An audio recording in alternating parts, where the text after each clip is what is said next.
দেবের রথ টানুন। রথ টানার সময় অবশ্যই সাথে বলুন জয় জগন্নাথ। রথযাত্রার দিন প্রভু জগন্নাথকে দর্শন করতে যাওয়ার সময় কোনোভাবেই খালি হাতে যাবেন না।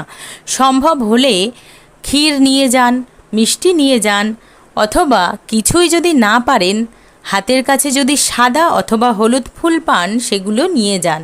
পারলে জগন্নাথ দেবের জন্য তুলসীর মালা করে নিয়ে যেতে পারেন, ফুলের মালা করে নিয়ে যেতে পারেন। রথযাত্রার দিন বাড়িতে আসা কোনো ভিখারি, সন্ন্যাসী বা যে কোনো মানুষ কাউকেই খালি হাতে ফেরাবেন না।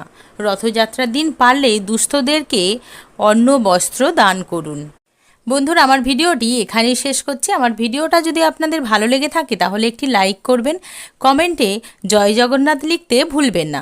এরকম নতুন নতুন ভিডিও পেতে আমার চ্যানেলটি সাবস্ক্রাইব করে আমার পাশে থাকবেন। আমার ভিডিওটি সম্পূর্ণ দেখার জন্য অসংখ্য ধন্যবাদ।